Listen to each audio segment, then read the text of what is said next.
Broderick Johnson was killed here on Diego Circle. Deputies talked to witness after witness who either saw or knew something about what happened to him. Neighbors and family even helped put up a memorial to him at the scene of the crime. But no one seems to know who killed Broderick Johnson. His mother doesn't believe it, and it's enough to break her heart.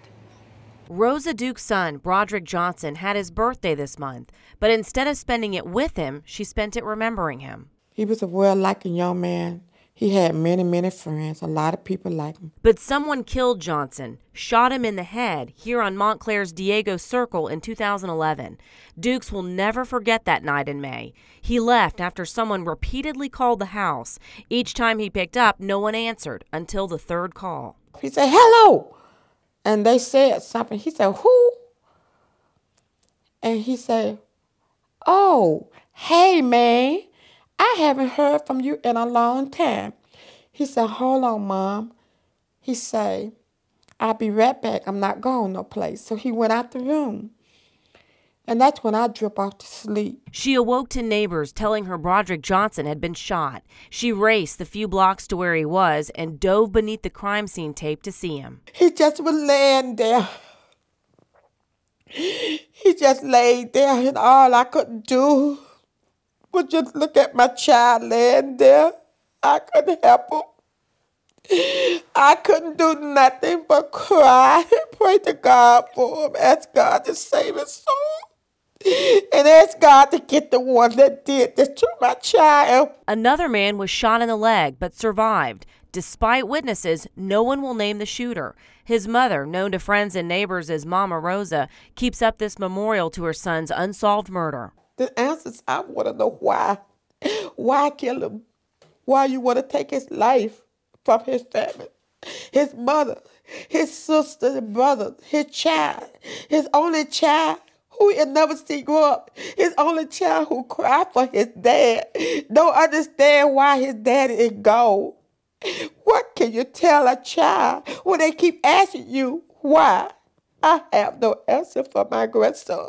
Dukes helps take care of 8-year-old Broderick Johnson Jr., or BJ. She often keeps him after school and tutors him, along with other children from the Montclair neighborhood, all in memory of her son. He loved children. That's why I work with the group I got called Montclair on a Mission. Helping children is what Montclair on a Mission is all about. Dukes and other volunteers work with neighborhood kids 2 days a week.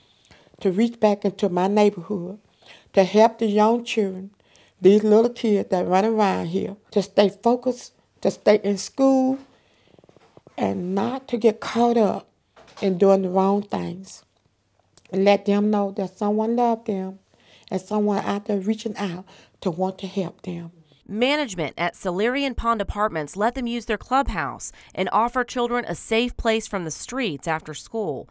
Cindy Martin founded the group with Dukes. Her son was shot and killed during a robbery outside their Montclair home in 2012. And a guy ran behind him and put a gun behind his head and demanded all his money.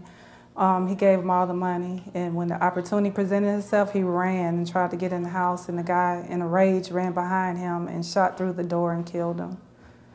So, you know, anytime I can give to the community and be an asset, I'm here. Although the man who killed Martin's son is now in prison, the loss of their sons brought these two women together. They were introduced by a friend, and their mutual pain and faith formed a strong bond of friendship and commitment to change. We prayed, and we just got strength from each other. And she just, when I fell, she, you know, lifted me up. If she fall, I got enough strength where I can try to help her. So that's how we built a relationship, and we just came up with this. We said, hey, we see a problem in our neighborhood. We see children that we can help. You know, any kind of way that we can help, and we are here to be an asset. The women are trying to bridge the gap, encouraging parents to get involved and children to reach their potential. We make learning fun for them. So they get excited when they get out of school sometimes when they see Miss Rose and myself here, because they know that we love them and that we care and that we're going to help them in areas that they may, you know, need help in. Working with these children won't bring back their own sons, but they hope it will build a better community with the help of more parents and volunteers.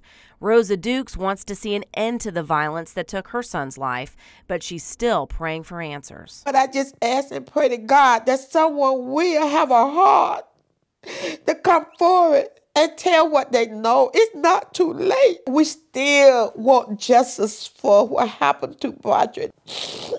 Rosa Dukes lives right around the corner from this memorial site. It took her a year before she could even visit. She hopes someone will be moved to come forward and tell what they know. If you have any information, please call Crime Stoppers.